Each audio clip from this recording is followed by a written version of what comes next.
Assalamualaikum warahmatullahi wabarakatuh. Rekan-rekan sekalian, kembali kita berjumpa di Jejak Semesta. Saya berharap bahwa kita semua dalam keadaan sehat walafiat, selalu dalam lindungan dan pertolongan Tuhan Yang Maha Kuasa, Allah Subhanahu wa Ta'ala.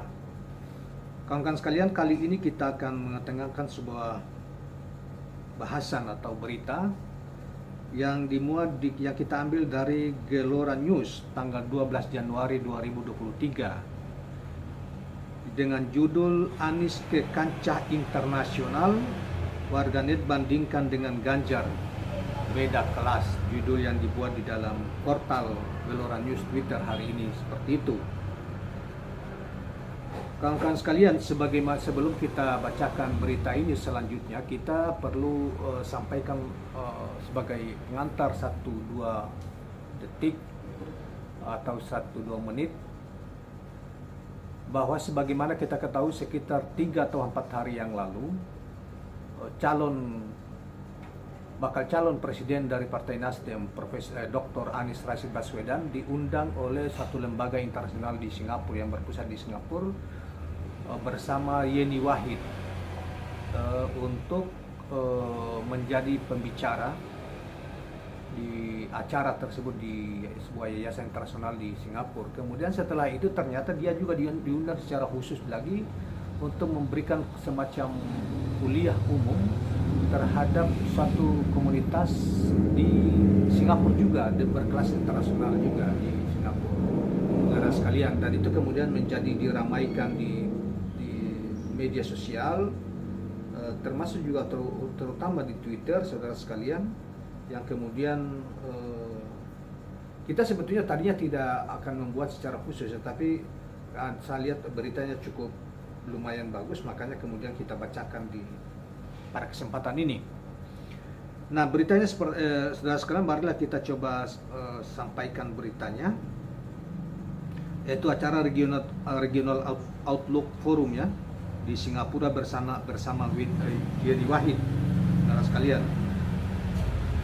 Tak hanya sekadar datang, calon presiden capres yang diusung Partai Nasional Demokrat atau Nasdem itu bahkan menjadi pembicara dan membahas outlook politik negara-negara di kawasan Indonesia. Sebuah kehormatan dapat berpartisipasi sebagai pembicara dalam panel discussion of the ISIAS Yusof Ishak. Jadi lembaga ISIAS Yusof Ishak ya, Regional Outlook Forum 2023 bersama dengan Yeni Wahid di Singapura. Tulis di Instagramnya ya, di Twitternya Anies ya. Mantan Gubernur DKI Jakarta itu mengaku senang bisa kembali berdiskusi dan berbagi pendapat di forum tersebut. Dia berbagi panel dan berdiskusi dengan para tokoh lintas negara terkait outlook politik negara-negara di Asia Tenggara. Kali ini kami diundang untuk membicarakan reformasi di Indonesia, tulis Anies Rashid Baswedan. Tahun ini, tahun 2023, lanjutnya Indonesia akan memperingati 25 tahun gerakan reformasi sejak tahun 1998 yang menandai berakhirnya rejim otoriter dan dimulainya sistem demokrasi baru. Dengan segala pandangan politik yang ada saat ini, perlu dilakukan upaya dan diskusi mengenai bagaimana cara kita mengenal, memahami dan memperbaiki hal yang menjadi isu-isu persatuan di negara. Tambahnya, momen ini, kata dia, memantik ingatan pada 6 agenda reformasi, diantaranya amandemen Undang-Undang Dasar 45-nya yang menerapkan pembatasan masa jabatan pemimpin negara, otonomi daerah seluas-luasnya, dan menegakkan supremasi hukum. Sementara itu, warganet angkat suara soal pendapat terkait cuitan terbaru Anies Rashid Baswedan. Sejumlah warganet ada yang pro dan kontra dengan bakal capres Partai Nasdem ini.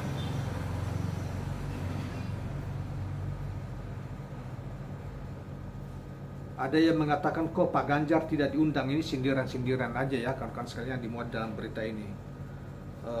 Kok Pak Ganjar nggak diundang ya? Oh, mungkin baru sibuk buat tulin got ya, itu jadi yang namanya juga warganet ya, kadang-kadang kasar kata-katanya yang dimuat juga di dalam ini. Tetapi saudara sekalian, kita ambil ada satu tweet yang mengatakan, mantap Pak Anies mengangkat harkat dan martabat Indonesia kita, semoga bisa terlibat dalam kancah nasional dan internasional secara aktif. tokoh Indonesia yang mampu berprestasi di belahan dunia lainnya untuk membawa komik berjaya dan disegani.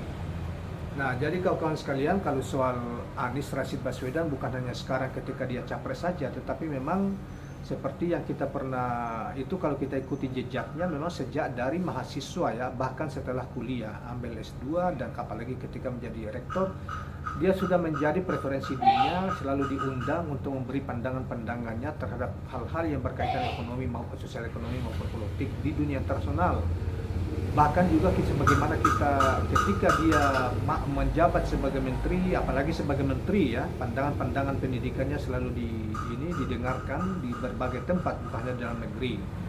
Juga ke saudara sekalian, ketika beliau menjadi gubernur ya, misalnya di ajang internasional di forum PBB yang dipimpin langsung oleh Sekretaris Jenderal PBB, juga didengarkan pandangannya, dalam hanya hitungan menit pandangannya itu kemudian disetujui oleh forum Perserikatan Bangsa-Bangsa. Yang terakhir misalnya di forum internasional juga kita dapat, selain di Singapura ini sebelumnya misalnya dia padahal tidak lagi menjadi gubernur, dia adalah pemimpin bebas sebagai rakyat biasa, walaupun dalam posisinya sudah dicalonkan sebagai salah satu bakal capres bakal capres ya, yang diajukan oleh Partai Nasdem. Dia juga diundang sebagai suatu pembicara dari sisi yang lain ya, di forum G7 ya, G20 baru-baru ini di Bali. Dia secara pribadi, karena kapasitas pribadinya, dia didengarkan pandangan-pandangannya oleh dunia, bagaimana mencari solusi, pandangan-pandangan solusi dari seorang Anies Rashid Baswedan. Jadi kalau hari ini juga diundang di Singapura, memang bukan hal yang baru bagi dia. Dia sudah malang melintang dunia internasional, bahkan mewakili pandangan intelektual Indonesia bahkan dia salah satu tokoh yang boleh dikata masih muda tetapi diundang dalam satu lembaga yang namanya Jatam ya, kalau tidak salah itu di Inggris. Dan lembaga ini hanya tokoh-tokoh dunia yang dianggap brilian, visioner yang bisa diundang, dihadirkan ke situ, memiliki kapasitas intelektual yang sangat memadai, baru bisa diundang ke situ. Tidak banyak. Obama pernah diundang ke situ, kemudian ini Presiden Turki sekarang diundang ke situ, tapi relatif hampir tidak ada pemimpin negara yang diundang ke situ, terkecuali negara kita ya, terkecuali Anies Rashid Baswedan yang pernah diundang ke situ, yang baru-baru ini sekitar awal tahun yang lalu diundang ke Inggris, bahkan bukan cuma di Inggris, di Prancis, di Jerman, apa untuk mendengarkan pandangan-pandangan di Eropa lah, di Timur Tengah, di Amerika apalagi ya, di Singapura sudah, apalagi di dalam negeri. Nah, saudara sekalian, jadi terlepas dari dia dicalonkan sebagai capres, tetapi saudara sekalian ini makanya kalau dia misalnya didukung oleh rakyat Indonesia, dia lolos dan didukung rakyat Indonesia untuk menjadi pemimpin Indonesia di masa yang akan datang, di pemilu yang akan datang, pertama kita sangat yakin bahwa dia bisa menjadi solusi bagi masalah yang akan dihadapi oleh bangsa kita, soal korupsi, soal ekonomi yang tidak berkembang, soal kemiskinan, soal ketidakadilan dan lain sebagainya, soal demokrasi. Ini orang akan menjadi solusi bagi Indonesia, bahkan solusi bagi dunia. Akan didengarkan pandangan-pandangannya oleh dunia, walaupun ketika dia memimpin Indonesia, dan tentunya menjadi kebanggaan bagi rakyat Indonesia di kancah internasional. Saudara sekalian, demikianlah tambahan dari kita tentang ada banyak warga yang yang gembira dan bisa menyambut sangat setuju dan sangat bangga di mana Anies senantiasa menjadi preferensi bagi dunia untuk hal-hal masalah-masalah baik itu demokrasi, ekonomi, sosial, keadilan dan lain sebagainya. Mudah-mudahan bermanfaat kawan sekalian. Assalamualaikum warahmatullahi wabarakatuh. Jangan lupa subscribe, like, dan share channel ini.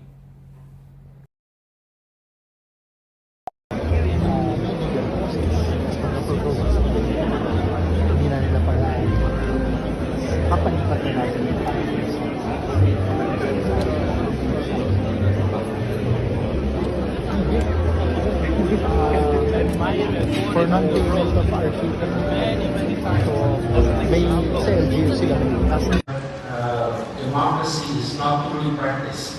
However, I must underline, we have vibrance in the society, we have freedom of expression in the media, and we have very active social media who will serve as guardian of our democracy. So I'm saying here that yes, there is sign of decline, there is sign of deterioration, but we have stronger foundations for that. And when the time is needed, they will speak up. I don't think the time is there yet. And what we are seeing, the statement made by Megawati today, I think will change the course of the conversations. I think by next week, the conversation will end. Now it's starting from today. So I can say that 25 years after reform, the principle of democracy is there, consolidation is there. But you were in my office, it must be like 20 years ago or so. But it's very nice. Yes, that's correct. A couple of times. And we had a chat. That was like 1,000. Oh, you were there. I think it's just far enough. Yeah, I remember you made this up. I remember that you went to car actually.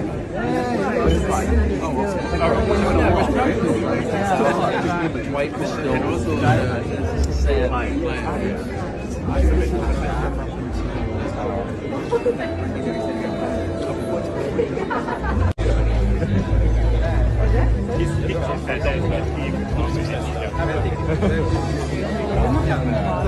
I understand. I just, as I said, you're going to face the question.